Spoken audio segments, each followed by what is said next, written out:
Hey everyone, I'm Jason Sterling, owner of Rocktown Media. Today we're going to be photographing an athlete and we're going to learn how to get light trails and motion blur in your shots.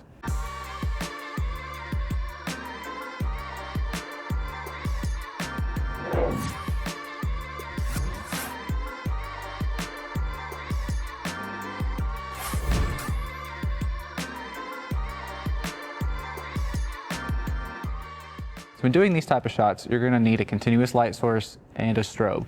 I find it best to use rear curtain sync with this. You'll have to change your camera settings manually to enable rear curtain sync for your flash. Sometimes it's also called second curtain sync. For the shot that we're doing here with our basketball player, we're going to have 2 strobes and then 1 continuous light source. For our strobes, we're going to be using the Westcott FJ400 V2. For the continuous light source, we're going to be using the Westcott L120B. Modifier choice for these type of shots. I'm using the Westcott 53-inch umbrella with a silver interior for my key light. I'm using the Westcott 45-degree long throw reflector as my rim light. I'm also using the Westcott 45-degree reflector with a blue gel in it for the continuous light source. So we do have a second strobe here. It's going to be used for our rim light with the 45-degree long throw reflector. Use the 45-degree long throw reflector just so we can keep that light out of frame just a little bit. All this does in this image is just separate them from the background just a little bit more.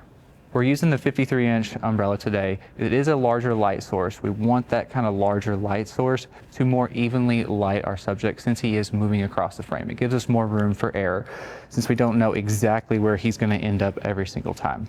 When doing these type of shots, it's important to have full control of all of your ambient lighting. If you have like house lights on, if you have overhead lights, any type of outside light source coming from windows, this will affect this shot.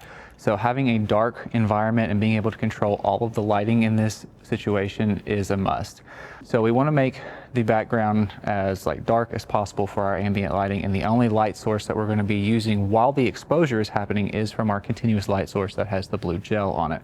When I know I'm going to be doing these type of shots, I typically tell my athletes to wear white as they show the color of the gel that you're using with continuous light way better than say like a black or even like a dark gray.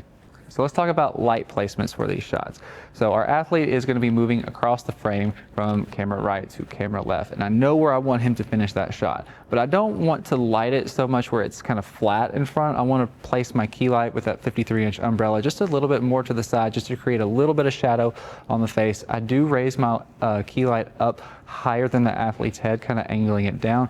By raising that key light up just a little bit higher above the athlete's face, it gives the image just a little bit more dimension.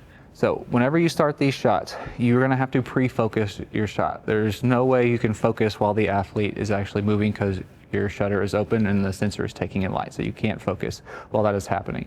So we had our athlete stand kind of on a piece of tape. I pre-focused where he was going to be at. Settings on my camera, this does make a difference. You want to shoot f8, f11. Some cameras are different. I'm going to be shooting at f8 for this. It gives me a little bit of room to work with as far as depth of field goes. ISO here, I kept it right at 64.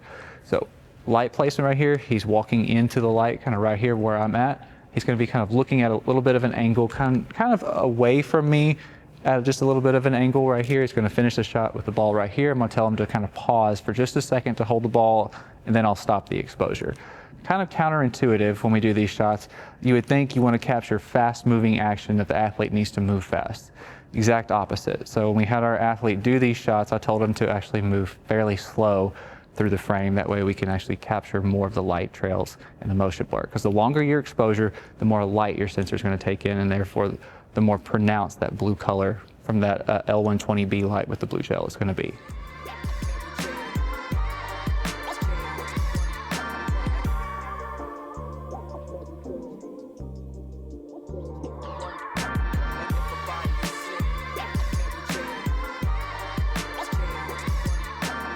Camera is on rear curtain sync. For rear curtain sync, the athlete, we start our exposure right as the athlete is moving into frame. We let him do the movement, and then we stop the exposure, the flash fires, and then there's the image. And so the flash is what makes the image at the very end because it freezes the action at the last possible instant. Whereas front curtain sync, the flash is going to fire at the beginning of the exposure, and then it takes in light throughout the rest of the exposure. So front curtain sync for this shot does not work. You definitely need to use rear curtain sync. I'm using what's called bulb shutter mode, so I'm going to manually open and close my shutter just when I see that the action is done and I want to finish the exposure. Keep in mind that we have our continuous light placed over behind our athlete. He is going to be coming from camera right to left. We always want to make sure the athlete is moving away kind of from the light source. We don't want him to move back into it. So when we finish the exposure, they need to be moving in a different direction than they came from. They don't want to be moving back and forth, because then you'll end up getting light trails kind of over their face, and it's just kind of distracting. You won't be able to really see their face.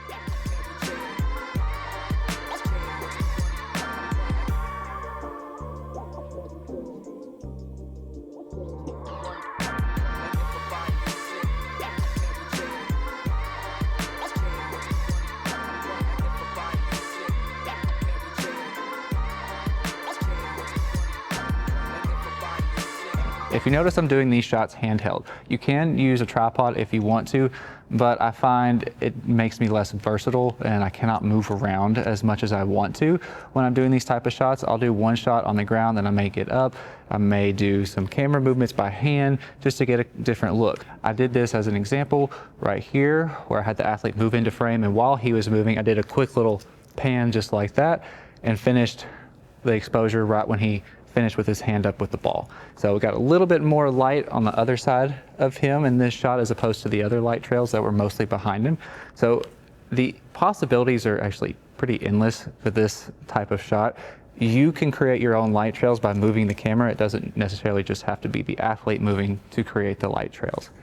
You can take a basic pose as shown here with his athlete just holding the ball, and you can make light trails by starting out of frame, doing rear curtain sync, and then moving your camera in and then finishing the exposure right with them in frame.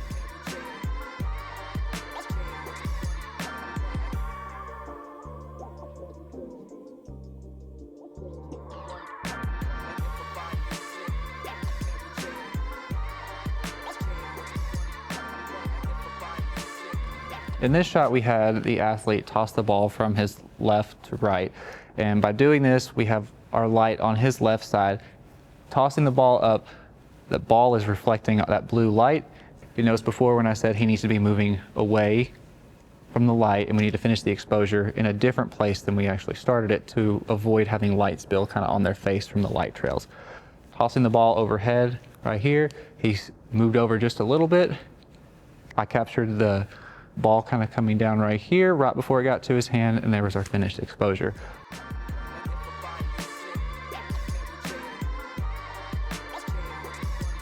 So we got several different looks here with our athlete moving through the frame, me like moving my camera up and down, doing some crazy stuff like turning the camera like that. We got several different shots. This is kind of all about experimentation. Possibilities really are endless on the type of shots and looks that you can get with this. So let us know below in the comments what you were doing for your shots with light trails.